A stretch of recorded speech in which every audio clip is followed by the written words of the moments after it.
Bismillahirrahmanirrahim. Assalamualaikum warahmatullahi wabarakatuh. Perkenalkan, nama saya Daila Ilvi. Saya mahasiswi Institut Bisnis Muhammadiyah Bekasi dari program studi manajemen semester 2. Di video kali ini saya akan menjelaskan tentang distribusi peluang yang telah saya pelajari dalam materi statistika bisnis. Ingin tahu seperti apa? Stay tune on video. Nah, sebelum kita mempelajari distribusi peluang, saya akan menjelaskan terlebih dahulu apa itu variabel. Siapa yang tahu variabel? Yaps, variabel adalah sesuatu yang dipelajari atau diamati, atau nilai yang berbentuk suatu bilangan. Nah, dalam distribusi peluang ini kita akan mempelajari variabel acak. Apa itu variabel acak? Yaps, variabel acak adalah sebuah atau sesuatu fungsi yang menghubungkan sebuah bilangan yang real atau bilangan yang diamati dengan setiap unsur-unsur dalam ruang tersebut. Nah, setiap kejadian mempunyai peluangnya masing-masing dan peluang tersebut akan mempunyai penyebaran yang mengikuti suatu pola tertentu. Nah, itu dinamakan dengan distribusi. Nah, distribusi peluang ini adalah menggambarkan bagaimana peluang tersebut dapat terdistribusi dengan mengikuti suatu pola atau setiap nilai variabel acak yang memungkinkan atau mendapatkan peluang atau kesempatan distribusi peluang. Nah, fungsi ini digunakan untuk menghitung nilai peluang dari sebuah percobaan dan peluang.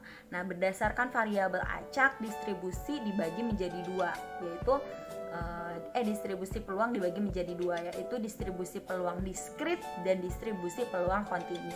Nah, saya akan menjelaskan apa itu distribusi peluang diskrit dan apa itu distribusi peluang kontinu. Nah, dari dua itu akan ada perbedaannya masing-masing. Stay tune. Nah, pertama adalah distribusi peluang diskrit. Distribusi peluang diskrit adalah sebuah rumus atau suatu rumus dan fungsi yang mencantumkan semua kemungkinan peluang nilai sesuatu variabel acak diskrit yang dapat dihitung. Nah, distribusi peluang diskrit ini distribusi yang terjadi setiap nilai variabel acak diskrit atau nilai variabel random yang memiliki nilai yang dapat dihitung.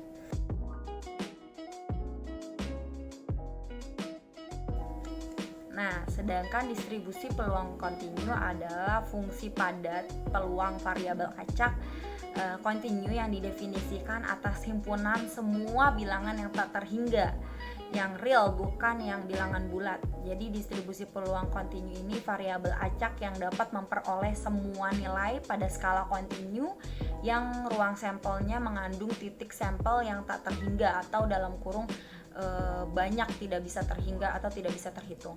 Nah, dalam distribusi peluang kontinu akan dibahas atau diimplementasikan pada distribusi peluang normal gitu. Nah, dalam sini juga dijelaskan ada beberapa perbedaan antara variabel acak dan variabel acak diskrit dan variabel acak kontinu. Nah, kita akan menjelaskan masing-masing perbedaan dari variabel acak diskrit dan variabel acak kontinu.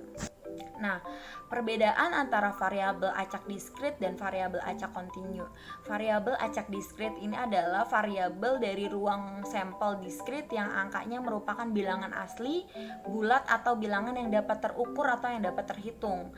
Nah, sedangkan variabel acak kontinu adalah variabel ruang sampel kontinu yang bilangannya itu real atau tidak terhingga atau infinite atau yang tidak bisa dihitung dan tidak bisa terhitung bilangannya seperti apa. Contohnya dari variabel acak kontinu adalah berat masing-masing binatang di kebun binatang.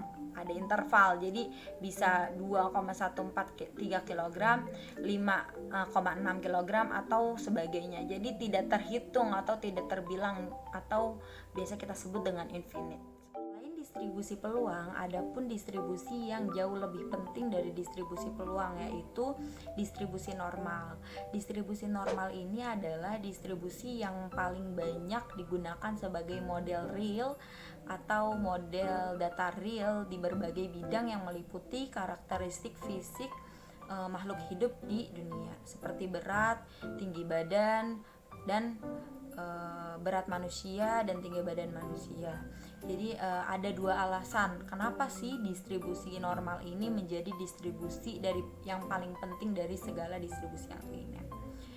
Nah, ada dua alasan mengapa distribusi normal ini adalah distribusi yang paling penting dari distribusi peluang. Yang pertama yaitu terjadi secara alamiah. Jadi distribusi normal ini memang benar-benar fakta atau real yang memang sudah terjadi secara alamiah. Nah, yang kedua, banyak hasil dan teknis analisis yang berguna dalam pekerjaan statistik hanya bisa berfungsi dengan benar jika model distribusinya yang normal. Jadi menjadi salah satu syarat juga dalam kebanyakan data atau halayak data penelitian, yaitu uji normalitas. Gitu. Apa sih karakteristik distribusi peluang normal? Ada berapakah karakteristik distribusi peluang normal? Ya benar, karakteristik distribusi peluang normal itu dibagi menjadi 3. Yang pertama adalah kurva distribusi normal yang mempunyai satu puncak atau unmodal dalam bentuk lonceng. Nah, yang kedua adalah nilai rata-rata yang tepat yang berada pada pusat tengah kurva. Yang ketiga adalah kurva distribusi normal yang simetris atau hingga rata-ratanya mencapai median atau lurus. Mungkin hanya itu saja yang bisa saya sampaikan dalam materi peluang bisnis. Kurang dan lebihnya saya mohon maaf. Teman-teman, mungkin hanya segitu saja yang bisa saya sampaikan. Kurang dan lebihnya mohon dimaafkan. Terima kasih atas perhatiannya. Wassalamualaikum warahmatullahi wabarakatuh.